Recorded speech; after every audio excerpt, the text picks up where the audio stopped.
I am so happy this trade actually happened since I predicted the Oilers to be the team to land Ekholm in my past videos, and it finally happened today, and this trade is a big one. So if you guys watched my Nino Rider video, I said the Predators may become sellers and will trade some of their assets away, and they've pretty much stuck with that after trading Rider, Jeannot, and now look what we have here. A trade where another Predators player is gone, and this time it's Mattias Ekholm, the longtime Nashville blue liner, who's now on the move to the Edmonton Oilers in exchange for Tyson, Barrie, and others. Let's see how the 32-year-old fares with the Oilers and how Barrie fares with Nashville, and see how the move in general kind of just changes both teams. I wanted to start with the Oilers here, as one of their biggest tasks heading into trade deadline week was to acquire a defenseman, and not gonna lie here, but that's kind of one of their biggest tasks for a long time. I mean, they have needed to get a left shot high impact defenseman to improve their top four. By landing the Swede, the Oilers defense group looks much stronger as they get ready for the playoffs.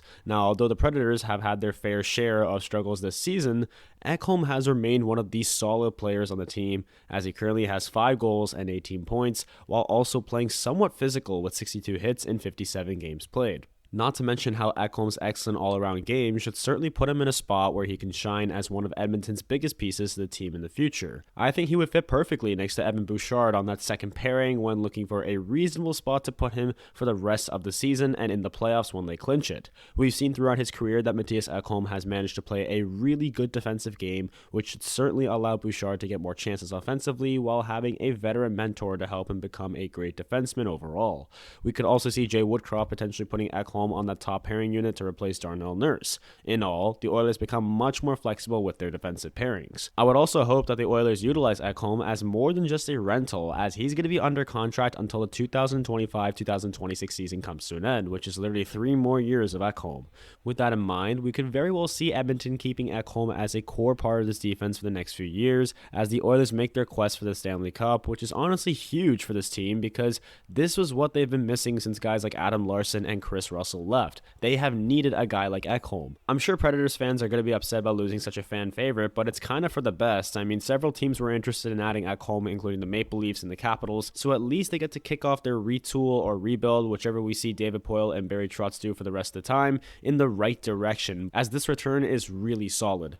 They get an immediate replacement for Ekholm in Tyson, Barrie, while also getting a first-round pick, a prospect, and a 4th-round pick just for Ekholm. So not only do they swap veteran defensemen, but they also get 2 picks out of that and a prospect. Isn't that kind of a win for Nashville, especially if Barrie finds his new home to be a fitting place to stay? I'm still a little surprised by how Barrie was the guy in this trade, as for me personally, I did not expect him to get involved at all. I personally thought that Nashville would go for someone a little bit younger, which would have been enough to convince me that they were rebuilding, but they clearly aren't because they are willing to take on veteran leadership. Barrie has still been good in terms of point producing with 33 points, 10 of those being goals in 61 games this season. The 31-year-old will now get top 4 minutes and possibly and most likely more power play time. The Predators got that prospect whose name is Reed Schaefer. He was the 32nd overall pick in the 2022 NHL draft, who has certain potential to become a future power forward who can play top 6 minutes. He's got great size at 6'3" and is having a great year in the WHL under the Seattle Thunderbirds, where he's above a point per game rate with 47 points in 44 games,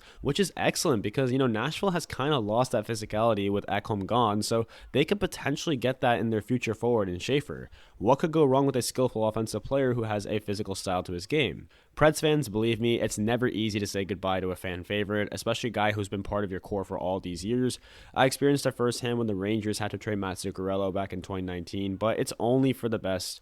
The Predators should certainly be satisfied with what they got for Ekholm, as personally I think they have a slight advantage over the Oilers in terms of what each team received, but the Oilers too, they better be excited about getting Ekholm, as one of their biggest problems heading into 2022-23 was defense, and they finally have alleviated that with getting Mattias Ekholm, so this is a really good trade for both sides. I'm starting to notice how we're seeing a lot of this in deadline trades, but let me know your thoughts in the comments about who you guys thought won this trade. Was it the Oilers? Was it the Predators? Let me know. Otherwise, thank you guys for tuning in and have a wonderful day.